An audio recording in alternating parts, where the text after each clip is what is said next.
Hello students, video शुरू करने से पहले प्लीज चैनल को लाइक, शेयर और सब्सक्राइब जरूर करें। एक इम्पॉर्टेंट इन्फॉर्मेशन, अगर आपको इस वीडियो के नोट्स चाहिए तो डिस्क्रिप्शन बॉक्स में दिया गया डाउनलोड लिंक चेक करें। Thank you. चलिए शुरू करते हैं। इस वीडियो में हम पढ़ेंगे MEG 14 contemporary Indian literature in English translation के प्रीवियस ईयर क्वेश्चन और most important questions with answers. ये क्वेश्चंस आपके एग्जाम के लिए बहुत इंपॉर्टेंट है। अगर आपने ये अच्छे से कर लिए तो एग्जाम निकलना पक्का है। Let's begin. Question 1, discuss with reference to the context any 4 of the following passages. A. Cave roofs are pushed and splintered, mistakes are fine follies howl, every eye begets its many dreams. B. Love live thirst, though all the world is for you yet the most precious gift of all. C. We'll strive to untie the narcissus with you, and she'll be able to satiate her longings, O bumblebee, the black bumblebee. D. That can't be, that can't be, she had died many years ago. She cannot live any longer. Question explanation. इस question में हमें दिए गए passages में से कोई 4 चुनकर उन्हें उनके कॉन्टेक्स्ट के साथ एक्सप्लेन करना है। मतलब पोएम या वर्क का नाम, ऑथर का नाम और उस पैसेज का मीनिंग, इमेजरी और थीम बतानी है। बेसिकली ये बताना है कि ये लाइंस पूरी पोएम या स्टोरी में क्या इंपॉर्टेंस रखती है। Answer. Introduction. Reference to context वाले क्वेश्चन का मतलब होता है किसी पैसेज को उसके असली कॉन्टेक्स्ट में समझाना। हर पैसेज को एक्सप्लेन करते वक्त हमें बताना होता है कि राइटर ने क्या इमोशन, थीम और इमेजरी दिखाए है। Contemporary Indian literature in English translation के पोएट्स और राइटर्स ने अपने लिखने के जरिए सामाजिक मुद्दों से लेकर पर्सनल इमोशंस तक सब कुछ एक्सप्रेस किया है। यहाँ हम 4 पैसेजेस को एनालाइज करेंगे उनके मीनिंग और थीम के साथ। Main body. A. Cave roofs are pushed and splintered, mistakes are fine follies howl, every eye begets its many dreams. Context. यह लाइंस एक मॉडर्न इंडियन पोएम से ली गई हैं जिसमें पोएट ने आज के केओटिक लाइफ को सिंबॉलिकली दिखाया है। एक्सप्लेनेशन। केव रूफ्स ह्यूमन शेल्टर और स्टेबिलिटी का सिंबल है जो टूट रही है। मिस्टेक्स आर फाइन फॉलीज हाउल बताता है कि इंसानी गलतियां आप चीख बन गई है। Every I begets it's many dreams का मतलब है हर इंसान अपने सपनों में खो गया है। थीम। यह पोएम फ्रैगमेंटेशन और मॉडर्न इंसान के इमोशनल लॉस को दिखाती है। B. Love live thirst, though all the world is for you, yet the most precious gift of all. Context. यह लाइंस लव और लोगिंग के स्पिरिचुअल एस्पेक्ट को दिखाती है। एक्सप्लेनेशन। लव लिव थर्स्ट का मतलब है कि प्यार एक कभी ना खत्म होने वाली प्यास है। चाहे पूरी दुनिया तुम्हारे पास हो, लेकिन सबसे बड़ा गिफ्ट है एक सिंसियर लव। थीम। पोएट ने बताया है कि सच्चा प्यार पजेशन नहीं बल्कि लोगिंग और सैक्रिफाइस है। C. We'll strive to untie the narcissus with you, and she'll be able to satiate her longings, O bumblebee, the black bumblebee. Context. यह पोएम नेचर इमेजरी का यूज करती है ताकि इमोशंस और डिजायर को express किया जा सके। एक्सप्लेनेशन। नार्सिसिस फ्लावर सेल्फ लव का सिंबल है और बम्बलबी पैशन और डिजायर का। दोनों के थ्रू पोएट ने इंसानी फीलिंग्स और इमोशनल फ्रीडम को दिखाया है। थीम। नेचर को मेटाफोर के तौर पर उस करके पोएट ने लव और लोगिंग को पर्सोनिफाई किया है। D. That can't be, she had died many years ago, she cannot live any longer. Context. यह लाइंस लॉस और डिसबिलीफ के इमोशन को दिखाती है। एक्सप्लेनेशन। That can't be का रेपिटेशन शॉक और डिनायल को एक्सप्रेस करता है। स्पीकर अपने लव्ड वन की डेथ को एक्सेप्ट नहीं कर पा रहा। थीम। पोएम ग्रीफ और मेमोरी के थ्रू ह्यूमन पेन को रिप्रेजेंट करती है। कंक्लूजन। हर पैसेज अपनी अलग इमोशनल और थीमेटिक डेप्थ दिखाता है, कभी लव, कभी लॉस, कभी कंफ्यूजन। इन सब में इंडियन सेंसिबिलिटी और यूनिवर्सल इमोशन दोनों नजर आते हैं। कॉन्टेक्स्ट के साथ एक्सप्लेन करने से हमें इन पोएम्स की ब्यूटी और मैसेज दोनों समझ में आते हैं। If you need the notes of this video, there's a download link in the description box. Be sure to check it out. Thank you. Question 2. What part does religion play in Tamas? Discuss. Question explanation. यह question पूछता है कि तमस novel में धर्म का क्या role है। आपको ये बताना है कि किस तरह धार्मिक विचार, अंधविश्वास और राजनीति मिलकर लोगों के बीच नफरत पैदा करते हैं। साथ ही ये भी बताना है कि भीष्म सहनी ने धर्म के जरिए सामाजिक और मानवीय पतन को कैसे दिखाया है। आंसर। इंट्रोडक्शन। भीषम सहनी का तमस एक बहुत ही प्रभावशाली उपन्यास है जो पार्टीशन के समय के दंगे और मानवता के पतन को दिखाता है। टैमस का मतलब ही होता है अंधकार, जिसमें नफरत, अंधविश्वास और अंधा धर्म छुपा है। नोवेल में धर्म एक ऐसी ताकत बन जाता है जिससे लोगों को बांटा जाता है। सहनी दिखाते हैं कि किस तरह राजनेता और नेता धर्म का गलत इस्तेमाल करके आम लोगों को बर्बाद कर देते हैं।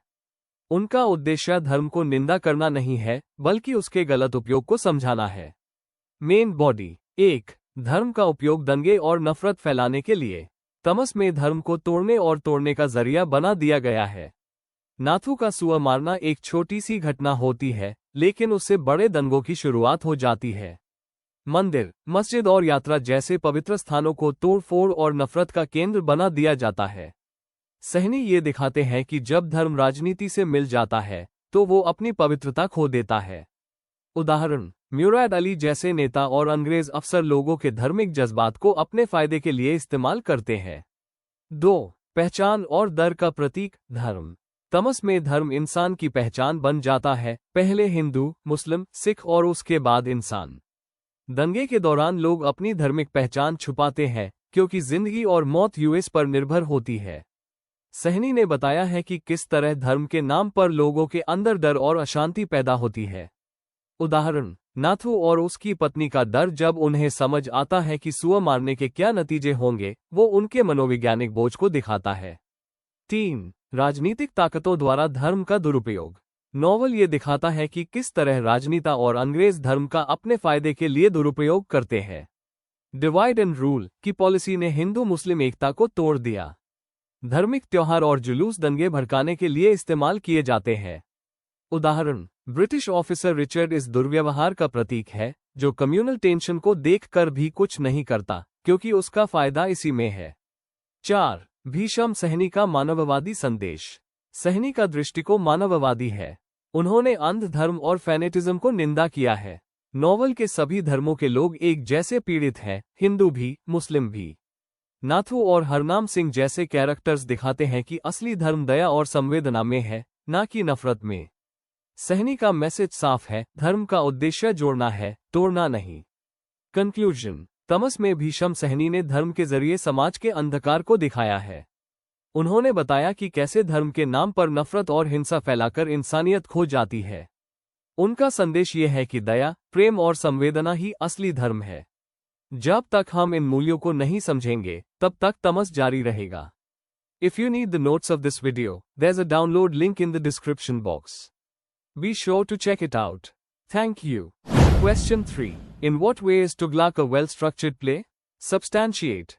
Question explanation. इस क्वेश्चन में हमें गिरीश कर्नाड के प्ले तुगलक के स्ट्रक्चर को समझाना है, मतलब ये प्ले किस तरह से ऑर्गेनाइज किया गया है, सीन्स कैसे कनेक्टेड है और कैसे ये एक बैलेंस्ड और यूनिफाइड ड्रामा बनता है।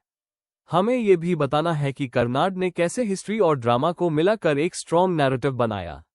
आंसर। इंट्रोडक्शन। गिरीश कर्नाड का लिखा हुआ तुगलक 1964 मॉडर्न इंडियन ड्रामा का एक क्लासिक एग्जाम्पल है। यह प्ले 14वीं सेंचुरी के सुल्तान मोहम्मद बिन तुगलक के जीवन पर आधारित है, एक ऐसे शासक पर जो आइडियलिज्म और कॉन्ट्रडिक्शन दोनों का संगम था। इस प्ले का स्ट्रक्चर, उसके 12 सीन्स, उनका फ्लो और सिंबॉलिक यूनिटी इसे एक परफेक्टली डिजाइन्ड ड्रामा बनाता है। इस क्वेश्चन में हम देखेंगे कि कर्नाड ने कैसे हिस्टोरिकल इवेंट्स को ड्रामेटिक फॉर्म में ब्यूटीफुली शेप किया है। Main body. 1. स्ट्रक्चरल यूनिटी और ऑर्गेनाइजेशन। तुगलक 12 सीन्स में डिवाइडेड है जो सुल्तान के आइडियलिज्म से लेकर उसके डाउनफॉल तक लिनियर तरीके से बढ़ते हैं। प्ले में टाइम, प्लेस और एक्शन का स्ट्रॉन्ग यूनिटी मेंटेन किया गया है, जो एरिस्टोटल के क्लासिकल ड्रामेटिक थियरी का मेन प्रिंसिपल है। हर सीन अगले सीन से नेचुरली कनेक्ट होता है और एक रिदम क्रिएट करता है। प्रेयर, करप्शन और वायलेंस जैसे मोटिव्स बार बार रिपीट होते हैं, जो प्ले को कोहेसिव बनाते हैं। एग्जाम्पल, पहला सीन तुगलक के सेकुलर और विजनरी आइडियल्स को दिखाता है, जबकि लास्ट सीन में वो अकेला, कंफ्यूज्ड और डिफीटेड होता है, एक complete tragic cycle. 2. Dramatic progression और कैरेक्टर आर्क। प्ले एक क्लियर पैटर्न फॉलो करता है, आइडियलिज्म से डिसइल्यूजनमेंट तक। शुरुआत में तुगलक एक इंटेलिजेंट और विजनरी रूलर लगता है जो हिंदू मुस्लिम यूनिटी चाहता है। धीरे धीरे उसका इम्पेशंस, सस्पिशन और ओवरथिंकिंग उसके डाउनफॉल का रीजन बनते हैं। स्ट्रक्चर ऐसे डिजाइन किया गया है कि हर टर्निंग पॉइंट उसके मेंटल और पॉलिटिकल फॉल को दिखाता है। एग्जाम्पल, दिल्ली से दौलताबाद कैपिटल शिफ्ट करना और कॉपर करेंसी इंट्रोड्यूस करना दोनों ही उसके डाउनफॉल के की पॉइंट्स हैं, जहां उसके प्रैक्टिकल आइडियाज फेल हो जाते हैं।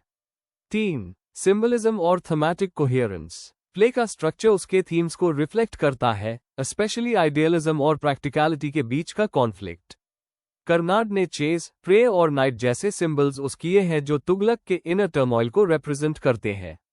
दिल्ली से दौलताबाद का सफर एक साइकोलॉजिकल जर्नी भी बन जाता है, ऑर्डर से केओस तक। एग्जाम्पल, जैसे जैसे प्ले आगे बढ़ता है, डार्कनेस और साइलेंस बढ़ते जाते हैं, जो तुगलक के अंदर के इमोशनल ब्रेकडाउन को दिखाते हैं। 4. लैंग्वेज, डायलॉग और स्टेज डिजाइन। कर्नाड की लैंग्वेज सिंपल और पोएटिक दोनों है, जिसमें पॉलिटिक्स और इमोशन दोनों बैलेंस होते हैं। डायलॉग्स क्रिस्प और फॉरवर्ड मूविंग है, जो टेंशन और पेस मेंटेन करते हैं। स्टेज डिजाइन मिनिमल है, जिससे सीन ट्रांजिशन स्मूथ और इम्पैक्टफुल लगता है। एक्शन और डायलॉग के बीच परफेक्ट बैलेंस प्ले को एंगेजिंग बनाता है। एग्जाम्पल, शेख इमाम उद दिन का मर्डर और शिहब उद दिन की एग्जीक्यूशन सीन्स ड्रामेटिक इंटेंसिटी और स्ट्रक्चर दोनों के बेस्ट एग्जाम्पल्स हैं। 5. ब्लेंड ऑफ हिस्ट्री और ड्रामा। प्ले का स्ट्रक्चर हिस्ट्री और ड्रामा को ब्यूटिफुली मर्ज करता है। रियल हिस्टोरिकल इवेंट्स को ड्रामेटाइजेशन के थ्रू कॉम्प्रेस करके कर्नाड ने एक टाइट और पावरफुल नैरेटिव बनाया। इस तरह ऑडियंस को एक हिस्टोरिकल और साइकोलॉजिकल दोनों लेवल पर एक्सपीरियंस मिलता है। एग्जाम्पल, कर्नाड ने तुगलक के रूल के सालों को शॉर्ट ड्रामेटिक ड्यूरेशन में दिखाया, जिससे स्टोरी कम्पैक्ट और इंटेंस बन गई। कंक्लूजन, तुगलक एक वेल स्ट्रक्चर्ड प्ले है क्योंकि इसमें यूनिटी, सिंबलिज्म और कैरेक्टर डेवलपमेंट का परफेक्ट कॉम्बिनेशन मिलता है। गिरीश कर्नाड ने क्लासिकल स्ट्रक्चर के साथ मॉडर्न साइकोलॉजिकल डेप्थ ऐड करके एक मास्टरपीस क्रिएट किया है। हर सीन एक पर्पस सर्व करता है और तुगलक के ट्रैजिक डाउनफॉल तक लीड करता है, जिससे प्ले इमोशनली और इंटेलेक्चुअली दोनों तरह से इम्पैक्टफुल बन जाता है।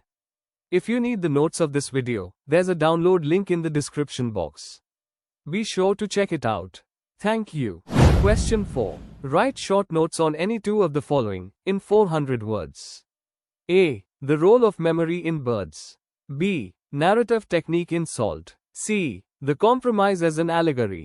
D. Stark realism in Birthday.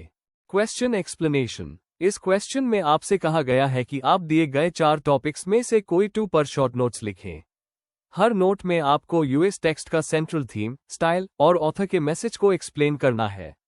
सिर्फ समरी नहीं, बल्कि उसके लिटरेरी इंपॉर्टेंस को समझाना है। Answer, introduction. Contemporary Indian literature in English translation एक ऐसी फील्ड है जहां राइटर्स ने अलग अलग टेक्निक्स और थीम्स के थ्रू इंडियन एक्सपीरियंसेस को दिखाया है।